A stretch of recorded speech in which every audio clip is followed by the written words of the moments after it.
Nation ഫസ്റ്റിന്റെ പുതിയൊരു അധ്യായത്തിലേക്ക് സ്വാഗതം. ദേശീയ തലസ്ഥാനത്ത് നിന്ന് പ്രിയപ്പെട്ട പ്രേക്ഷകരുമായി പങ്കുവെക്കാൻ ഒട്ടനവധി പ്രധാനപ്പെട്ട വാർത്തകളുണ്ട്. ഓരോ വാർത്തകളായി നമുക്ക് പരിശോധിക്കാം. അതിൽ ഏറ്റവും പ്രധാനം കഴിഞ്ഞ 30-ാം തീയതി 3 സംസ്ഥാനങ്ങളിൽ ഉപതെരഞ്ഞെടുപ്പ് നടന്നു എന്നുള്ളതാണ്. ആ ഉപതെരഞ്ഞെടുപ്പിന്റെ ഫലം ഇന്ന് പുറത്തു വരികയാണ്. ബീഹാറിലെ ബാങ്കിപ്പൂർ, അതേപോലെ തന്നെ മധ്യപ്രദേശിലെ ധതിയ, ഗുജറാത്തിലെ മഞ്ചൽപൂർ മണ്ഡലങ്ങളുടെ ഫലമാണ് ഇന്നിപ്പോൾ പുറത്തു വരുന്നത്. രാഷ്ട്രീയ ലോകം ഏറെ ശ്രദ്ധയോടെ ഉറ്റുനോക്കുകയാണ് ഈ ഉപതെരഞ്ഞെടുപ്പ് ഫലം. മധ്യപ്രദേശിലെ ദതിയ ഉപതെരഞ്ഞെടുപ്പിൽ BJPക്ക് നിർണായക പരീക്ഷണമാണ്. പ്രത്യേകിച്ച് BJPയുടെ അശുതോഷ് തിവാരിയും അതേപോലെ തന്നെ കോൺഗ്രസിന്റെ ഘനശ്യാം സിംഗും തമ്മിലാണ് അവിടെ പ്രധാനമായി മാറ്റുരയ്ക്കുന്നത്. ബീഹാറിലെ ബാങ്കിപ്പൂർ മണ്ഡലത്തിൽ ഏകദേശം 34.16% പോളിംഗ് രേഖപ്പെടുത്തിയത്. BJP നേതാവും മുൻ MLAയുമായ നിതിൻ നബീൻ രാജ്യസഭയിലേക്ക് തെരഞ്ഞെടുക്കപ്പെട്ടതിനെ തുടർന്ന് അദ്ദേഹം രാജിവെച്ചിരുന്നു. അങ്ങനെയാണ് ഈ ബീഹാറിൽ ഉപതെരഞ്ഞെടുപ്പ് വന്നത്. BJPയുടെ നീരജ് കുമാർ സിൻഹയെ സ്ഥാനാർത്ഥിയായപ്പോൾ ജൻസൂരജ് പാർട്ടി സ്ഥാപകൻ പ്രശാന്ത് കിഷോർ നേരിട്ട് മത്സരരംഗത്ത് ഇറങ്ങുകയായിരുന്നു. അത് ഈ രാഷ്ട്രീയ ഭാരതം ഏറെ ശ്രദ്ധയോടുകൂടി ഉറ്റുനോക്കിയ ഒരു മത്സരം കൂടിയാണ് ഈ ബീഹാറിൽ നടക്കുന്നത്. RJDയുടെ രേഖാകുമാരിയാണ് മത്സരരംഗത്തുള്ളത്. അതേപോലെ തന്നെ ഗുജറാത്തിലെ മഞ്ചൽപൂർ മണ്ഡലത്തിൽ ഏകദേശം 37.5% പോളിംഗ് രേഖപ്പെടുത്തിയിരുന്നത്. ദീർഘകാലം മണ്ഡലത്തെ പ്രതിനിധീകരിച്ചിരുന്ന മുതിർന്ന BJP നേതാവും മുൻ മന്ത്രിയുമായ യാഗേഷ് പട്ടേൽ അന്തരിച്ചതിനെ തുടർന്നാണ് ഉപതെരഞ്ഞെടുപ്പ് നടന്നത്. BJPയുടെ സതീഷ് ഗോവിന്ദ് ഭായ് പട്ടേലും കോൺഗ്രസിന്റെ ഖിഭായ് ഭായ് റാബാരിയുമാണ് പ്രധാനമായും സ്ഥാനാർത്ഥികൾ. ഏതാണ്ട് 10 മണിയോടുകൂടി തന്നെ ആദ്യ ഫലസൂചികളും മറ്റും പുറത്തുവരും. ഇപ്പോൾ 8 മണിയാകുന്നു. ഈ 8 മണിക്ക് വോട്ടെണ്ണൽ ആരംഭിക്കുകയാണ്. ആദ്യം പോസ്റ്റൽ ബാലറ്റുകളാണ് എണ്ണി തുടങ്ങുക. പിന്നീട് മറ്റ് വോട്ടിംഗ് യന്ത്രത്തിലെ വോട്ട് കൂടി എണ്ണാൻ ആരംഭിക്കും. ഏതാണ്ട് 10 മണിയോടുകൂടി ആദ്യ ഫല സൂചികകൾ പുറത്തുവരും. രാജ്യം ഏറെ നിർണായകമായ ഒരു വിദ്യാർത്ഥി പ്രക്ഷോഭത്തിലൂടെ കടന്നുപോയിക്കൊണ്ടിരിക്കുന്ന അവസരത്തിലാണ് ഈ ഉപതെരഞ്ഞെടുപ്പ് നടന്നത് എന്നുള്ളത് കൊണ്ട് BJPയെ സംബന്ധിച്ചിടത്തോളം ഏറെ നിർണായകമാണ്. NDAയെ സംബന്ധിച്ചിടത്തോളം ഏറെ നിർണായകമാണ് ഈ ഉപതെരഞ്ഞെടുപ്പുകൾ എന്നുള്ളതാണ്. അങ്ങനെയാണ് 3 സംസ്ഥാനങ്ങളിലെ മണ്ഡലങ്ങളിൽ ഉപതെരഞ്ഞെടുപ്പ് നിശ്ചയിച്ചതും. 30-ാം തീയതി ഉപതെരഞ്ഞെടുപ്പ് നടന്നു. ഇന്നിപ്പോൾ അല്പസമയത്തിനകം തന്നെ ഇതുമായി ബന്ധപ്പെട്ട ഫലപ്രഖ്യാപനങ്ങളുടെ സൂചികകൾ പുറത്തേക്ക് വരുന്നതായിരിക്കും. ഇനി അടുത്ത ഒരു പ്രധാനപ്പെട്ട വാർത്ത പരിശോധിച്ചാൽ നമുക്കറിയാം, ഡൽഹിയിലെ ജന്തർ മന്ദിറിൽ ഈ പാറ്റക്കൂട്ടം സമരം നടത്തി. എന്നാൽ വലിയ ആരോപണങ്ങൾ ഉയർന്നിരുന്നു. ഈ പാറ്റക്കൂട്ടത്തിൻ്റെ സമരം സമൂഹ മാധ്യമങ്ങളിലൂടെ സമൂഹത്തിനിടയിലേക്ക് എത്തിക്കുവാൻ വേണ്ടി ഇൻഫ്ലുവൻസർമാർ അതേപോലെ തന്നെ യൂട്യൂബർമാരൊക്കെ വ്യാപകമായി പണപ്പിരിവ് നടത്തി എന്നുള്ളത്. ഏതായാലും അതുമായി ബന്ധപ്പെട്ട ഒരു വാർത്ത പരിശോധിച്ചാൽ പാറ്റ കലാപത്തിൽ PR ക്യാമ്പയിനുകൾ വഴി ജനങ്ങളെ സ്വാധീനിക്കാൻ ശ്രമിച്ചെന്ന ആരോപണത്തിൽ 180 ഇൻഫ്ലുവൻസർമാരെയും 3 ഡിജിറ്റൽ മാർക്കറ്റിംഗ് ഏജൻസികളെയും ലക്ഷ്യമിട്ട് ഡൽഹി പോലീസ് അന്വേഷണം ആരംഭിച്ചതായിട്ടാണ് ഇപ്പോൾ റിപ്പോർട്ടുകൾ വരുന്നത്. ബാർകോഡ് എൻ്റർടൈൻമെൻറ്റ് എന്ന ഏജൻസിയിൽ ഡൽഹി പോലീസ് റെയ്ഡ് നടത്തിയതായും റിപ്പോർട്ടുകളുണ്ട്. ഈ ഏജൻസി ഉർഫി ജാവേദ്, റിയാസ് അലി എന്നിവരുമായി ബന്ധമുണ്ട് എന്നുള്ള വിവരങ്ങളാണ് ലഭ്യമാകുന്നത്. ചില ഏജൻസികൾ സോനം സാർ 2 ദിവസത്തിനകം മരിക്കുമെന്ന തരത്തിലുള്ള പ്രചാരണവും നടത്തിയെന്ന ആക്ഷേപങ്ങൾ ഉയരുന്നുണ്ട്. വൻതോതിൽ പണമിറക്കി ഈ PR വർക്ക് നടത്തിയതായാണ് ആരോപിക്കപ്പെടുന്നത്. ഈ PR പ്രവർത്തനങ്ങൾക്ക് പിന്നിൽ വലിയ തോതിലുള്ള വിദേശ ഫണ്ടിങ്ങും ഉണ്ട് എന്നുള്ള ആരോപണങ്ങളും സംശയങ്ങളും ഉയരുന്നുണ്ട്. ഏതായാലും അന്വേഷണം പൂർത്തിയാകുന്നതോടുകൂടി ഇതുമായി ബന്ധപ്പെട്ട ശൃംഖലകൾ പൂർണ്ണമായും കണ്ടെത്താൻ സാധിക്കുമെന്നുള്ളതാണ് ഡൽഹി പോലീസ് വ്യക്തമാക്കുന്നത്. നമുക്കറിയാം, കേരളത്തിൽ നിന്നും അടക്കം ഇൻഫ്ലുവൻസർമാരും യൂട്യൂബർമാരും ഒക്കെ തന്നെ ജന്തർ മന്ദിറിലേക്ക് ഒഴുകിയെത്തിയിരുന്നു. പല രീതിയിലുള്ള ആരോപണങ്ങൾ ഉയർന്നിരുന്നു. അതായത് ജന്തർ മന്ദിറിലെ ഈ പാറ്റ പാർട്ടിയുടെ സമരം സമൂഹ മാധ്യമങ്ങൾ വഴി പുറത്തേക്ക് എത്തിക്കുന്നവർക്ക് പണം നൽകിയിരുന്നു എന്നതടക്കം വലിയ രീതിയിലുള്ള ആരോപണങ്ങൾ ഉയർന്നിരുന്നു. അതേപോലെ തന്നെ ചില വ്യക്തിത്വങ്ങൾ ഇവിടേക്ക് ജന്തർ മന്ദിറിലേക്ക് വന്നതും പണത്തിൻ്റെ ബലത്തിലാണ് എന്നുള്ള ആരോപണങ്ങൾ ഉയർന്നിരുന്നു. ഏതായാലും ഈ ജന്തർ മന്ദിറിലെ പാറ്റ പാർട്ടിയുടെ സമരത്തിൽ വലിയ രീതിയിലുള്ള ഒരു PR വർക്ക് നടന്നു എന്നുള്ള കാര്യത്തിൽ സംശയമില്ല. ആ PR വർക്കിന് പിന്നിൽ എന്താണ് എന്നുള്ളതാണ് ഇപ്പോൾ ഡൽഹി പോലീസും മറ്റ് കേന്ദ്ര ഏജൻസികളുമൊക്കെ രഹസ്യമായി ഇത് അന്വേഷിക്കുന്നുണ്ട്. വിദേശ ഫണ്ടിംഗ് ഉണ്ടെങ്കിൽ സ്വാഭാവികമായും ഈ രാജ്യത്തെ അസ്ഥിരപ്പെടുത്തുക എന്നുള്ള ഉദ്ദേശം അതിന് പിന്നിലുണ്ട് എന്നുള്ള കാര്യത്തിൽ തർക്കമില്ല. മാത്രമല്ല, അങ്ങനെ വിദേശ ഫണ്ട് ഉപയോഗിച്ചുകൊണ്ട് ഇത്തരമൊരു PR വർക്ക് ചെയ്യുമ്പോൾ അത് രാഷ്ട്രത്തിനെതിരായിട്ടുള്ള പ്രവർത്തനമായി അതിനെ വിലയിരുത്തേണ്ടി വരുമെന്നുള്ള കാര്യത്തിലും തർക്കമില്ല. ഏതായാലും ഇതുമായി ബന്ധപ്പെട്ട് ഡൽഹി പോലീസ് ഇപ്പോൾ സമഗ്രമായ അന്വേഷണത്തിലേക്ക് കടന്നിരിക്കുകയാണ്. ആ അന്വേഷണത്തിൽ ഇതുമായി ബന്ധപ്പെട്ട കൂടുതൽ കണ്ടെത്തലുകൾ ഉണ്ടാകുമെന്നുള്ളതാണ് അറിയാൻ കഴിയുന്നത്. ഇനി മറ്റൊരു വാർത്ത പരിശോധിച്ചാൽ ജാർഖണ്ഡിൽ 14ാമത് JPSC പരീക്ഷ നടന്നിരുന്നു. ആ പരീക്ഷയുടെ വലിയ ക്രമക്കേടുകൾ നടന്നു എന്നുള്ളതാണ് വിദ്യാർത്ഥികൾ ആരോപിക്കുന്നത്. വിദ്യാർത്ഥികൾ കഴിഞ്ഞ 10 ദിവസമായി ഇതുമായി ബന്ധപ്പെട്ട് പ്രതിഷേധം തുടരുകയാണ്. ജൂലൈ 29 റാഞ്ചിയിലെ ഒരു സ്റ്റേഡിയത്തിൽ അനിശ്ചിതകാല ധർണ വിദ്യാർത്ഥികൾ ആരംഭിച്ചിരുന്നു. ഏപ്രിൽ 19 നടന്ന ഈ 14ാമത് JPSC സംയുക്ത പ്രാഥമിക പരീക്ഷ റദ്ദാക്കണമെന്നും സംഭവത്തിൽ CBIയും എൻഫോഴ്സ്മെന്റ് ഡയറക്ടറേറ്റും ഉൾപ്പെടെയുള്ള കേന്ദ്ര ഏജൻസികൾ സ്വതന്ത്ര അന്വേഷണം നടത്തണമെന്നുമാണ് ഈ വിദ്യാർത്ഥികളുടെ ആവശ്യം. കൂടാതെ OMR ഉത്തരക്കടലാസുകളിൽ 5ാമത്തെ ഓപ്ഷൻ ഉൾപ്പെടുത്തണമെന്നുമാണ് പ്രധാനപ്പെട്ട ആവശ്യമായി മുന്നോട്ട് വെക്കുന്നത്. എന്നാൽ ഇതിൽ ഏറ്റവും നിർണായകമായി വിലയിരുത്തപ്പെടുന്നത് ഇതിൽ രാഹുലും അതേപോലെ തന്നെ പ്രതിപക്ഷ സഖ്യവുമൊന്നും ഒരക്ഷരം പോലും ഉരിയാടുന്നില്ല എന്നുള്ളതാണ്. അതായത് കോൺഗ്രസ് ഭരിക്കുന്ന സംസ്ഥാനങ്ങൾ, അവരുടെ സഖ്യകക്ഷികൾ ഭരിക്കുന്ന സംസ്ഥാനങ്ങൾ, അവിടെയൊക്കെ ചോദ്യപേപ്പർ ചോരുന്നുണ്ട്. എന്നാൽ ആ ചോദ്യപേപ്പർ ചോർച്ചയിൽ ഇവരാരും നാക്കെടുത്ത് ഒരക്ഷരവും മിണ്ടുന്നില്ല എന്നുള്ളതാണ്. അല്ലെങ്കിൽ ഏതെങ്കിലും തരത്തിലുള്ള അന്വേഷണം വേണമെന്നോ വിദ്യാർത്ഥികളെ ആശ്വസിപ്പിക്കാൻ MP-മാർ, നമുക്കറിയാം ജന്തർ മന്ദിറിൽ സമരം നടത്തിയപ്പോൾ പ്രതിപക്ഷ MP-മാരൊക്കെ തന്നെ ഈ വിദ്യാർത്ഥികളെ ആശ്വസിപ്പിക്കാൻ വേണ്ടി ജന്തർ മന്ദിറിലേക്ക് പോയ കാഴ്ചകളൊക്കെ നമ്മൾ കണ്ടതാണ്. അത് പിന്നീട് ഒരു വലിയ സംഘർഷത്തിലേക്കും മറ്റും നയിച്ച ഒരു അവസ്ഥ കൂടി ഉണ്ടായിരുന്നു.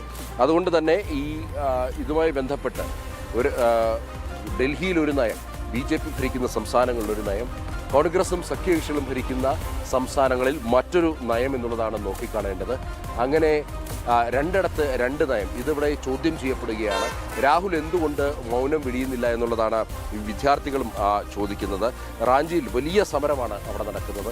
വിദ്യാർത്ഥികൾ പ്ലക്കാർഡ് മേന്തി അവിടെ വലിയ സമരം നടത്തുമ്പോൾ എന്തുകൊണ്ടാണ് ഈ രാഹുലിനെ പോലെയുള്ള നേതാക്കൾ, കോൺഗ്രസിൻ്റെ നേതാക്കൾ മൗനം അവലംബിക്കുന്നു? ഒപ്പം തന്നെ അവിടെ ഭരിക്കുന്ന ജാർഖണ്ഡ് മുക്തി മോർച്ചയുടെ നേതാക്കളും മൗനം പാലിക്കുകയാണ്. അവരൊക്കെ ഡൽഹിയിലേക്ക് വന്നപ്പോൾ വലിയ പ്രതിഷേധമുയർത്തി.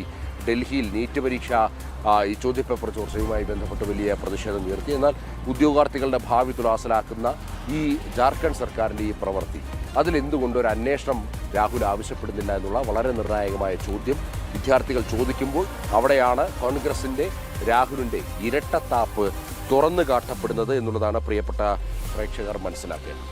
ഇനി മറ്റൊരു ദക്ഷിണേന്ത്യൻ വാർത്ത പരിശോധിച്ചാൽ ഈ കാവേരി നദീജലവുമായി ബന്ധപ്പെട്ട തർക്കങ്ങൾ വലിയ വിവാദങ്ങൾക്ക്, വലിയ സംഘർഷങ്ങൾക്കൊക്കെ വഴിവെച്ചിരുന്നൊരു കാലഘട്ടം ഉണ്ടായിരുന്നു. ഏതായാലും ഇപ്പോൾ സംഘർഷങ്ങൾക്കൊക്കെ അയവ് വന്നിരിക്കുകയാണ്. എന്നാലും ഇപ്പോഴും തർക്കം നിലനിൽക്കുകയാണ് രണ്ട് സംസ്ഥാനങ്ങളും തമ്മിൽ. കർണാടകയും തമിഴ്നാടും തമ്മിൽ ഈ കാവേരി നദീജലവുമായി ബന്ധപ്പെട്ട ഇതിലൊരു ശാശ്വത പരിഹാരം വേണമെന്നുള്ളതാണ് ഇപ്പോൾ കർണാടകം ആവശ്യപ്പെടുന്നത്. വിഷയത്തിൽ മുഖ്യമന്ത്രി DK ശിവകുമാർ സർവകക്ഷി യോഗം വിളിച്ച് സ്ഥിതി ചർച്ച ചെയ്തു എന്നുള്ളതാണ് ഏറ്റവും പുതിയ റിപ്പോർട്ടുകൾ. കേന്ദ്ര സർക്കാർ സുപ്രീം കോടതി വിഷയത്തിൽ ഇടപെടണം എന്നുള്ളതാണ് കർണാടക സർക്കാർ ആവശ്യപ്പെടുന്നത്. വെള്ളം കുറവുള്ള സമയത്ത് തമിഴ്നാടിന് വെള്ളം നൽകാനാകില്ല എന്നുള്ള ഒരു കടുത്ത നിലപാടിലേക്ക് ഇപ്പോൾ കർണാടകത്തിലെ കോൺഗ്രസ് സർക്കാർ എത്തിയിരിക്കുകയാണ്. പ്രത്യേകിച്ച് ഈ തമിഴ്നാടിന് വെള്ളം വിട്ടുകൊടുക്കുന്നതിൽ അവിടെ വലിയ രീതിയിലുള്ള പ്രതിഷേധം ഉയരുന്നുണ്ട്. കന്നഡ മക്കളുടെ, അവിടുത്തെ കർഷകരുടെ, അവിടുത്തെ സാധാരണക്കാരുടെയൊക്കെ അവസ്ഥ പരിഗണിക്കാതെ അവർക്ക് കുടിവെള്ളം ലഭ്യമാണോ, അവരുടെ കൃഷിയിടങ്ങളിലേക്ക് വെള്ളം ലഭ്യമുണ്ടോ എന്നുള്ളതൊന്നും പരിശോധിക്കാതെ ഇത്തരത്തിൽ തമിഴ്നാടിന് വെള്ളം വിട്ടുകൊടുക്കുന്നതിനെതിരെ സർക്കാരിന് എതിരെയുള്ള പ്രതിഷേധം കർണാടകത്തിൽ ആളിക്കത്തുമ്പോഴാണിപ്പോൾ കർണാടക സർക്കാർ വ്യക്തമാക്കുന്നത് വെള്ളം കുറവുള്ളപ്പോൾ തമിഴ്നാടിന് വെള്ളം വിട്ടു നൽകാൻ ആകില്ല എന്നുള്ളത്. മഴ പെയ്തുകൊണ്ടത് മാത്രമാണിപ്പോൾ പ്രതിസന്ധി ഒഴിവായത് എന്നുള്ളതാണ് കർണാടക സർക്കാർ വ്യക്തമാക്കുന്നത്. നിർദ്ദേശിച്ചതിനേക്കാൾ കൂടുതൽ വെള്ളം തമിഴ്നാടിന് നൽകി എന്നുള്ളത് DK ശിവകുമാർ വ്യക്തമാക്കുന്നു. കബിനി, ഹാരാങ്കി ഡാമുകളിൽ നിന്നും തമിഴ്നാട്ടിലേക്ക് തുടർന്നും വെള്ളം നൽകുമെന്നുള്ളതും അദ്ദേഹം സൂചിപ്പിക്കുന്നുണ്ട്. മഴ നിലച്ചാൽ വെള്ളം നൽകുന്നത് നിർത്തണമെന്ന് കർണാടകയുടെ നിലപാടാണ്. അതായത് മഴ കുറഞ്ഞു കഴിഞ്ഞാൽ ഇനി തമിഴ്നാടിന് വെള്ളം നൽകാനാകില്ല എന്നുള്ളതാണ് കർണാടകം നിലപാടെടുത്തിരിക്കുന്നത്. അതിനിടെ തമിഴ്നാട് മുഖ്യമന്ത്രി വിജയിയോട് കർണാടക സന്ദർശനം നീട്ടിവെക്കാനും DK ശിവകുമാർ ആവശ്യപ്പെട്ടിരിക്കുകയാണ്. ഇതുമായി ബന്ധപ്പെട്ടുള്ള ഒരു ചർച്ചയ്ക്ക് കർണാടക മുഖ്യമന്ത്രിയും അതേപോലെ തന്നെ തമിഴ്നാട് മുഖ്യമന്ത്രിയുമായിട്ടുള്ള ചർച്ചയ്ക്ക് വേണ്ടി തമിഴ്നാട് മുഖ്യമന്ത്രി കർണാടകത്തിലേക്ക്, ബാംഗ്ലൂരുവിലേക്ക് എത്തുവാൻ വേണ്ടി നിശ്ചയിച്ചിരുന്നു. എന്നാൽ അത് നീട്ടിവെക്കുവാനാണ് ഇപ്പോൾ DK ശിവകുമാർ, കർണാടക മുഖ്യമന്ത്രി, ആവശ്യപ്പെട്ടിരിക്കുന്നത്. അതിന് ഏറ്റവും പ്രധാനപ്പെട്ട കാരണം എന്നുള്ളത് ഇപ്പോൾ കർണാടകത്തിൽ വലിയ പ്രതിഷേധങ്ങളും മറ്റും ഉയരുന്നുണ്ട്. നിലവിൽ മഴ ലഭിക്കുന്നുണ്ട്, വലിയ പ്രതിസന്ധിയില്ല എന്നുള്ളതാണ് അദ്ദേഹം സൂചിപ്പിക്കുന്നത്. അതേസമയം മഴ നിലച്ചാൽ അവിടേക്കുള്ള നീരൊഴുക്ക്, തമിഴ്നാട്ടിലേക്കുള്ള നീരൊഴുക്ക് പൂർണ്ണമായും തടയേണ്ട സാഹചര്യമുണ്ടാകും. അങ്ങനെയെങ്കിൽ സ്വാഭാവികമായും അത് തമിഴ്നാട്ടിലും വലിയ പ്രതിഷേധങ്ങൾക്ക് ഇടവെക്കുമെന്നുള്ള കാര്യത്തിൽ തർക്കമില്ല. ആ പ്രതിഷേധം നമുക്കറിയാം, നേരത്തെ വാഹനങ്ങൾ കത്തിക്കുന്നതും കർണാടക ബസ് തമിഴ്നാട്ടിൽ വെച്ച് കത്തിക്കുന്നു, തമിഴ്നാടിൻ്റെ ബസ് കർണാടകത്തിൽ വെച്ച് കത്തിക്കുന്നു. അങ്ങനെ രണ്ട് സംസ്ഥാനങ്ങളും തമ്മിലുള്ള വലിയ സംഘർഷഭരിതമായ അവസ്ഥയായിരുന്നു മുൻപുണ്ടായിരുന്നത്. കേന്ദ്ര സർക്കാർ ഇടപെട്ട് അതൊക്കെ ഒരുവിധം പരിഹരിക്കപ്പെട്ടു. ഏതായാലും ഇപ്പോൾ വീണ്ടും ആ ഒരു സംഘർഷഭരിതമായ ഒരു അവസ്ഥയിലേക്കാണ് കാര്യങ്ങൾ എത്തി നിൽക്കുന്നത് എന്നുള്ളതാണ്. ഇനി നമുക്ക് ജമ്മു കാശ്മീരിൻ്റെ ഒരു വാർത്ത പരിശോധിച്ചാൽ, പാക് അധിനിവേശ ജമ്മു കാശ്മീരിലെ പ്രതിഷേധങ്ങളിൽ നടുങ്ങിയിരിക്കുകയാണ് പാക് ഭരണകൂടം. ഇസ്ലാമാബാദിലേക്കും റാവൽപിണ്ടിയിലേക്കും പ്രതിഷേധമെത്തിയതോടെ പാക് ഭരണകൂടം പ്രതിരോധത്തിലായിരിക്കുകയാണ്. പാക് അധീന കാശ്മീരിനെ പുറത്തേക്ക് ജനകീയ പ്രതിഷേധമെത്തിയത്, അതായത് നേരത്തെ ഈ POKയിൽ മാത്രമായിരുന്നു പ്രതിഷേധം, ഇപ്പോൾ ആ പ്രതിഷേധം പാകിസ്ഥാൻ്റെ തലസ്ഥാനത്തേക്ക് കൂടി എത്തിയിരിക്കുകയാണ്. അങ്ങനെ അതിൽ ഭരണകൂടം ഞെട്ടിത്തെരിച്ചിരിക്കുകയാണ് എന്നുള്ളതാണ് പ്രിയപ്പെട്ട പ്രേക്ഷകർ മനസ്സിലാക്കേണ്ടത്. അതേപോലെ തന്നെ ഇതിൽ ഏറ്റവും പ്രധാനപ്പെട്ട കാര്യം, ഈ പ്രതിഷേധങ്ങളെ ഭരണകൂടം തോക്കിൻ മുനകളാൽ നേരിടുന്നു എന്നുള്ളതാണ്. അതിനെതിരെയും വലിയ പ്രതിഷേധം. യഥാർത്ഥത്തിൽ എന്താണ് ഈ പ്രതിഷേധത്തിന് കാരണമെന്ന് ചിന്തിച്ചാൽ, ഈ പാക് ഒക്യുപ്പൈഡ് കാശ്മീരിലെ ജനങ്ങൾ, അവർക്ക് കൃത്യമായി റേഷൻ സാധനങ്ങൾ ലഭ്യമാകുന്നില്ല, വൈദ്യുതി ലഭ്യമാകുന്നില്ല, ലഭ്യമാകുന്ന വൈദ്യുതിക്ക് അമിത ചാർജ് ഈടാക്കുന്നു. അവരെ ഒരു രണ്ടാം നിര പൗരന്മാരായാണ് പാക് ഭരണകൂടം കണക്കാക്കുന്നത് എന്നുള്ളതാണ് മനസ്സിലാക്കേണ്ടത്. അതിനെതിരെ വലിയ പ്രതിഷേധമാണ് ഈ POKയിൽ നടക്കുന്നത്. എന്നാൽ POKയിൽ നടക്കുന്ന പ്രതിഷേധത്തെ ഈ പാകിസ്ഥാൻ്റെ ഭീകര സൈന്യം അവർ തോക്കുകൊണ്ടാണ്, ലാത്തി കൊണ്ടാണ് നേരിടുന്നത്. ഇതിനോടകം തന്നെ നിരവധി പേർ കൊല്ലപ്പെട്ടു എന്നുള്ളതാണ് വാസ്തവം. അതായത് സ്വന്തം ജനതയ്ക്ക് നേരെ അവിടുത്തെ ഈ ഭീകര സൈന്യം തോക്കെടുക്കുകയാണ്. അകാരണമായി നിരായുധരായിട്ടുള്ള സാധാരണക്കാർക്കായിട്ടുള്ള ജനങ്ങളുടെ നെഞ്ചിലേക്ക് അവർ നിറയൊഴിക്കുകയാണ്. കുട്ടികളും അതേപോലെ തന്നെ സ്ത്രീകളും അടക്കമുള്ളവർ പ്രതിഷേധ രംഗത്ത് സജീവമാണ്. അവർക്ക് വെള്ളം, വൈദ്യുതി, റേഷൻ ഇങ്ങനെയുള്ള സാധനങ്ങളൊന്നും തന്നെ ഈ സർക്കാർ ലഭ്യമാക്കുന്നില്ല എന്നുള്ളതാണ്. ഈ സർക്കാരിൻ്റെ പ്രാഥമിക കടമയാണ്, എന്നാൽ അത് സർക്കാർ ലഭ്യമാക്കുന്നില്ല എന്നുള്ളതാണ്. അങ്ങനെയാണ് ഈ പ്രതിഷേധം ഇപ്പോൾ ഈ POKയ്ക്ക് പുറത്തേക്ക് പോയതും പാക് ഭരണകൂടം വലിയ രീതിയിലുള്ള ഒരു പ്രതിസന്ധിയിലായിരിക്കുന്നു. ഏതായാലും സൈന്യത്തെ ഉപയോഗിച്ച് പ്രക്ഷോഭത്തെ അടിച്ചമർത്താൻ നടത്തിയ നീക്കം നൂറുകണക്കിന് ജീവനെടുത്തു എന്നുള്ളതാണ് യാഥാർത്ഥ്യം. ഞാൻ നേരത്തെ സൂചിപ്പിച്ച പോലെ തന്നെ വലിയ രീതിയിൽ ആൾനാശമുണ്ടായിട്ടുണ്ട്. അത് പാക് സൈന്യം തന്നെയാണ് അവിടുത്തെ ജനങ്ങളെ കൊന്നൊടുക്കുന്നത്. ഇവിടെ ഭാരതത്തിൽ ജമ്മു കാശ്മീരിൽ വികസനത്തിൻ്റെ വസന്തം വിരിയുമ്പോൾ, അല്ലെങ്കിൽ അവിടെ വികസനത്തിൽ ജനങ്ങൾ അവരുടെ സ്വന്തം നിലയിലേക്ക് സംരംഭങ്ങളും മറ്റും തുടങ്ങി അവരുടെ ജീവിതം വളരെ നല്ല രീതിയിൽ നരേന്ദ്രമോദി സർക്കാരിന് കീഴിലുള്ള സർക്കാർ വന്നതിൽ പിന്നെ വലിയ രീതിയിലുള്ള മാറ്റം, വികസനം കാശ്മീരിൻ്റെ മണ്ണിൽ വന്ന് അവിടെ വസന്തം വിരിയുമ്പോൾ, അപ്പുറത്ത് പാക് ഒക്യുപ്പൈഡ് കാശ്മീരിൽ, പാക് അധീന കാശ്മീരിൽ ചോരപ്പുഴയാണ് ഈ സൈന്യം, അക്രമ സൈന്യം ഒഴുക്കുന്നത്. അവിടുത്തെ ഭരണകൂടം അതിന് പൂർണ്ണ പിന്തുണ നൽകുന്നു എന്നുള്ളതാണ് വളരെ ഖേദകരമായ വസ്തുത.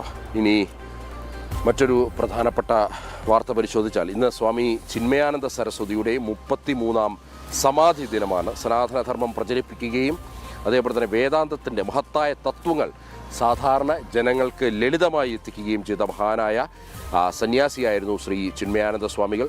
ജ്ഞാനത്തിലൂടെയും സേവനത്തിലൂടെയും സമൂഹത്തെ ഉണർത്തുക എന്നതായിരുന്നു അദ്ദേഹത്തിൻ്റെ ജീവിത ലക്ഷ്യം. സ്വാമി ചിന്മയാനന്ദ സരസ്വതിയുടെ സമാധി ദിനം അദ്ദേഹത്തിൻ്റെ ജീവിത സന്ദേശം വീണ്ടും ഓർക്കുവാനുള്ള ഒരു ദിനം കൂടിയാണ്. അദ്ദേഹത്തിന് ജനം TV-യുടെ ശതകോടി പ്രണാമങ്ങൾ.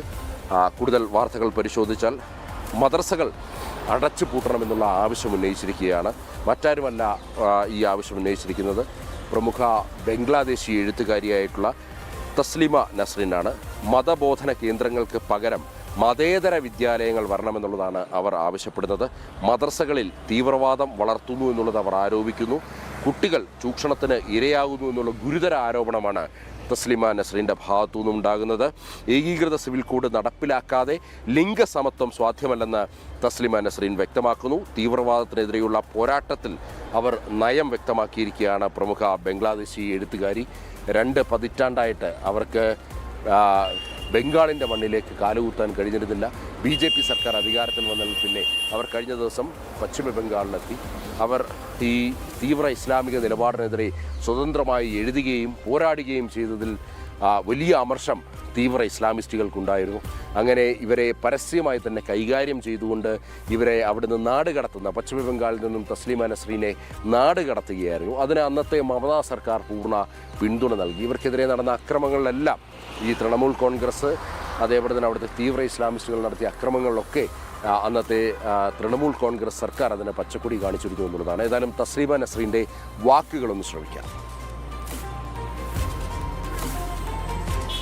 যতটুকু জানি বাংলাদেশ, আমার যেটা মনে হয় যে মাদ্রাসাগুলো থাকা উচিত না। কারণ অনেক সময় মাদ্রাসা দেখা যায়, সব সময় নয়, অনেক সময় দেখা যায় যে মাদ্রাসাগুলোতে জিহাদি তৈরি হচ্ছে।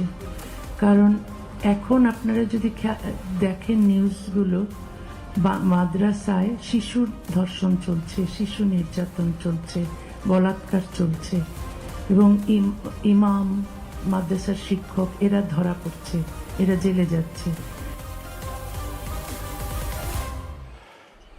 തസ്ലീമ നസ്രിൻ്റെ വാക്കുകളാണ് പ്രിയപ്പെട്ട പ്രേക്ഷകർ കേട്ടത്. ഈ കാലവർഷക്കെടുതി പല ഉത്തരേന്ത്യൻ സംസ്ഥാനങ്ങളിലെയും ജനജീവിതം വളരെ ദുസ്സഹമാക്കിയിരിക്കുകയാണ്. അതിൽ ഏറ്റവും പ്രധാനം വടക്ക് കിഴക്കൻ സംസ്ഥാനമായ അസമിൻ്റെ അവസ്ഥയാണ്.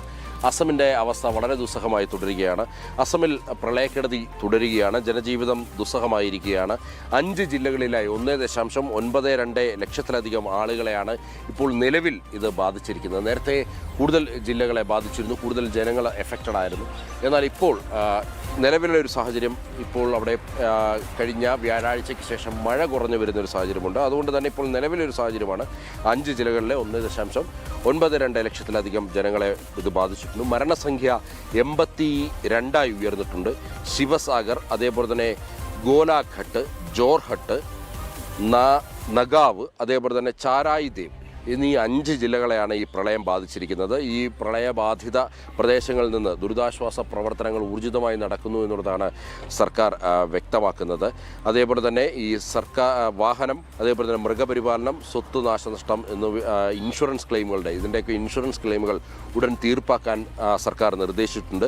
അതേപോലെ തന്നെ പ്രളയബാധിതർക്കായി NBFC വായ്പകൾക്ക് മൊറട്ടോറിയം ഏർപ്പെടുത്തുവാനുള്ള നീക്കവും സർക്കാർ നടത്തുന്നുണ്ട്. ഏതായാലും NDRFൻ്റെയും SDRFൻ്റെയും സംഘമൊക്കെ അവിടെയുണ്ട്. അവിടെ ഈ അസമിലെ മുഴുവൻ നദികളും നിലവിലും കരകവിഞ്ഞൊഴുകുന്ന ഒരു സ്ഥിതിയാണുള്ളത്. ഏതായാലും അസമിൻ്റെ ദുഃഖമായ ബ്രഹ്മപുത്രയും അതിൻ്റെ കൈവഴികളും കരകവിഞ്ഞതോടെ വലിയ ദുരിതത്തിലായിരിക്കുകയാണ് അസം ജനത. അസം ജനതയ്ക്കുള്ള പ്രളയ ദുരിതാശ്വാസ സഹായം നാടിൻ്റെ വിവിധ ഭാഗങ്ങളിൽ നിന്ന്, രാജ്യത്തിൻ്റെ വിവിധ ഭാഗങ്ങളിലേക്ക് അവിടേക്ക് എത്തിക്കുന്നുണ്ട്. ഏതായാലും അവിടുത്തെ സർക്കാരിൻ്റെ നേതൃത്വത്തിൽ വളരെ ഊർജിതമായി തന്നെ ഇതുമായി ബന്ധപ്പെട്ടുള്ള പ്രവർത്തനങ്ങൾ നടക്കുകയാണ്. ഒപ്പം മറ്റൊരു വാർത്ത പരിശോധിച്ചാൽ ഈ ഉത്തരേന്ത്യയിൽ ഇതിപ്പോൾ ശ്രാവണ മാസം എന്നുള്ളതാണ് കരുതപ്പെടുന്നത്. ഈ ശ്രാവണ മാസത്തിലെ ആദ്യ തിങ്കളാഴ്ചയാണിന്ന്.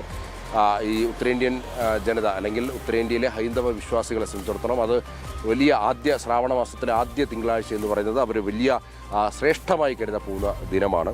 കാശി വിശ്വനാഥ ക്ഷേത്രമടക്കം, അതേപോലെ തന്നെ ഉജ്ജയിൻ മഹാകാളീശ്വർ ക്ഷേത്രമടക്കമുള്ള ശിവക്ഷേത്രങ്ങളിൽ അഭൂതപൂർവമായ ഭക്തജന തിരക്കാണ് അനുഭവപ്പെടുന്നത്. കാശിയിൽ വലിയ ജനത്തിരക്ക്, നിയന്ത്രണാതീതമായിട്ടുള്ളൊരു ജനത്തിരക്കാണ് നിലവിലിന്നിപ്പോൾ കാശിയിൽ അനുഭവപ്പെടുന്നത്. കാശി വിശ്വനാഥ ക്ഷേത്രമൊക്കെ വലിയ രീതിയിൽ അലങ്കരിച്ച് ഈ ഭക്തർക്ക് വേണ്ട സൗകര്യങ്ങളൊക്കെ അവിടെ ഏർപ്പെടുത്തിയിട്ടുണ്ട്. എന്നാൽ പ്രതീക്ഷിച്ചതിലും കൂടുതൽ ഭക്തജനങ്ങളാണ് അവിടേക്ക് എത്തുന്നത്. അതേപോലെ തന്നെ ഹരിദ്വാർ, ഋഷികേശ് തുടങ്ങിയ പുണ്യസ്ഥലങ്ങളിലും സ്നാനത്തിനായി വലിയ രീതിയിലുള്ള ഭക്തജന തിരക്ക് അനുഭവപ്പെടുന്നുണ്ട് എന്നുള്ളതാണ് മനസ്സിലാക്കേണ്ടിയിരിക്കുന്നത്. അങ്ങനെ ഈ ഉത്തരേന്ത്യൻ ഹൈന്ദവ വിശ്വാസികൾക്ക് ഇന്ന് വളരെ പ്രധാനപ്പെട്ട, വളരെ ശ്രേഷ്ഠമായിട്ടുള്ള ഒരു ദിവസമാണ് എന്നുള്ളതാണ്. ഒപ്പം ബീഹാറിലെ സഹൻസയിൽ ഒരു ട്രെയിനിന് തീപിടിച്ചിരിക്കുകയാണ്. സിമ്രി ഭക്തിയാർപൂർ സ്റ്റേഷനിലാണ് ഈ ട്രെയിനിന് തീപിടിച്ചിരിക്കുന്നത്. സമസ്തിപൂർ സഹർസ പാസഞ്ചർ ട്രെയിനിൻ്റെ എഞ്ചിനിലും അടുത്ത കോച്ചിലുമാണ് തീപിടുത്തമുണ്ടായത്. പുലർച്ചെ 3 മണിക്കായിരുന്നു ഈ സംഭവം ഉണ്ടായത്. ഈ തീപിടുത്തമുണ്ടായതോടെ യാത്രക്കാർ ചിതറി ഓടുകയായിരുന്നു. തുടർന്ന് റെയിൽവേ ഉദ്യോഗസ്ഥരും സമീപ പ്രദേശമുള്ളവരുമൊക്കെ വന്നിട്ടാണ് രക്ഷാപ്രവർത്തനത്തിന് നേതൃത്വം നൽകിയത്. ഏതായാലും ആളപായമൊന്നും റിപ്പോർട്ട് ചെയ്യപ്പെട്ടിട്ടില്ല. അതേസമയം എഞ്ചിനും ഒരു ബോഗിയും പൂർണ്ണമായും കത്തി നശിച്ചിട്ടുണ്ട്. ഏതായാലും ഇന്നത്തെ നേഷൻ ഫെസ്റ്റിൻ്റെ അധ്യായം ഇവിടെ പൂർണ്ണമാവുകയാണ്. കൂടുതൽ വാർത്തകളും വിശേഷങ്ങളുമായി വീണ്ടും പ്രേക്ഷകരിലേക്ക് എത്താം എന്നുള്ള വിശ്വാസത്തിൽ ഞാൻ വിടവാങ്ങുന്നു. എസ് നന്ദഗോപൻ.